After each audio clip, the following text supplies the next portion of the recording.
We have made it to the end of chapter 4 with all our integration rules and techniques and properties. The last thing we have to do is look at what do we do with trig functions that involve a u substitution. So at the beginning of the chapter, we talked about what we know how to integrate with trig. And essentially what we learned is we have 6 trig integrals that we know. And that's really it as far as our trig knowledge at this point with integration. We can integrate sine, cosine, secant squared, secant tangent, so on. What we didn't get into is what happens if the angle isn't just x or theta. We also didn't get into what if that happens if something's being done to that trig function, like it's being squared or square rooted, something like that. So that's the focus of today's lesson. We are going to look at specifically u substitution as it relates to trig functions. So all of the problems we're going to look at can be broken up into one of two types. So I have the two different types here, and as we go through examples, we'll kind of go back and forth between the types rather than do all of the one type. If you think about when we did trig derivatives, we actually looked at for an entire day at the chain rule in trig, and that's really what we're doing here is we're reversing that chain rule with trig. So our first type of integration is if we are looking at a trig function where the u, when you think of the u substitution, is going to be the angle of the trig function.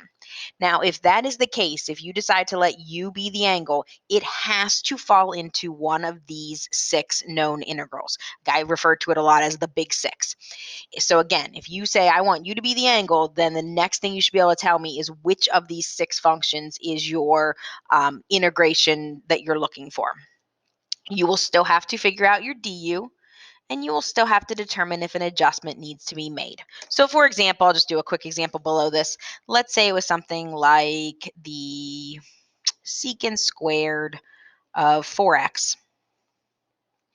You let u be 4x, the angle of the trig function. The derivative of 4x is 4, which you don't have, so you're going to have to divide by 4, and we'll have what's called a 1/4 adjustment. And then when we talk about what's being done to you, well, it's being secant squared, which I realize is not really a verb. So the form that it's in the form secant squared u du, which is this one in my list of 6. Integral of secant squared is tangent, so we get 1/4 tangent. We're going to put the u back in, which again was the angle 4x, and add the plus c at the end. So that's your first type. I've been looking at AP problems, and actually they do a lot of this type. They don't get in as much as the second type we're going to talk about. So our second type that we're going to look at for u substitution is when u is the entire trig function.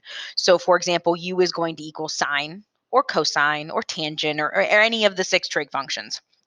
With this one, it's going to be a power rule integration, because when I say what's being done to you, you're going to say, well, it's being squared or cubed or cube rooted. So you're going to do a power 1 greater divided by that power. In order for this to work, if you let u be, for example, like this one you're looking at cosine, you have to be able to have du there as well. So if you think about letting, like this example here, we're going to let u be cosine. Well, the derivative of cosine is negative sine. So you better have a sine of x as part of your integral, or this isn't possible. This one would have a negative adjustment. So we would have a negative in front of my integral. We look at what's being done to cosine. Well, it's being squared, so it's a u squared du. And as I have written up here, it is a power rule integration. So power 1 greater divided by that power. So we get negative, well, my u was cosine, not sine, negative cosine to the third over 3 plus c. So those are our 2 main types. So I'm going to do a few examples in this video, and I'm going to split it up so it's not a ridiculously long video and have a second video where I do some more examples, but all focusing on these 2 options. So our first one has a 4 cosine 4x. When you only have one trig function in your entire integral, you really don't have a choice. Your u is going to have to be your angle.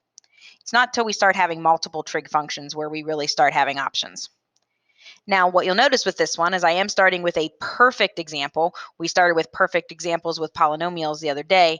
What I mean by that is the u piece is 4x, the du is 4. That's what you have here. So I don't have any adjustment whatsoever. What's being done to it is it's being cosigned.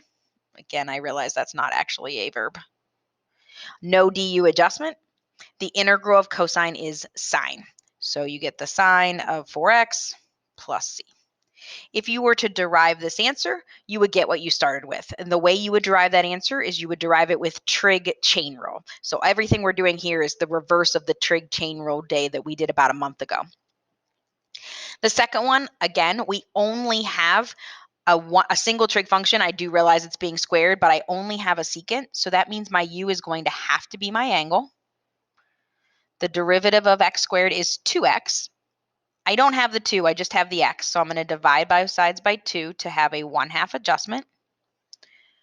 What's being done to it is it's the angle of secant squared. Again, it's one of the big 6 trig integrals that we know. So it's a secant squared integration.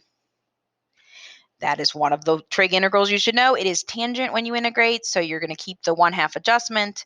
Your angle is x squared, and then plus c. I'll do a couple more in this video, and then I'll make another video.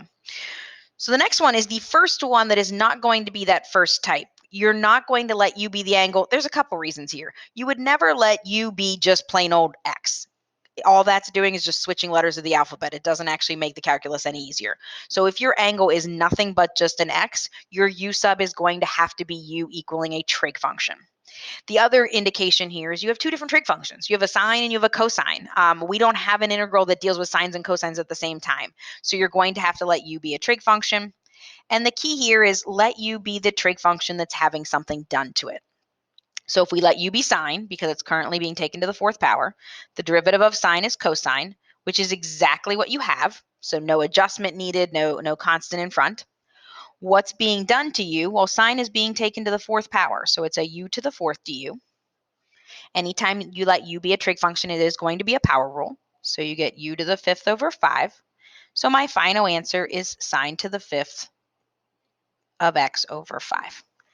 And if I were to derive this at the end, I would do it also with a trig chain rule. It would be more of like a type 2 trig chain rule where you would do power out front, power 1 less, and then the derivative of the trig function, which is why cosine needs to be there. Now the next one's interesting because it is made up of 2 different trig functions.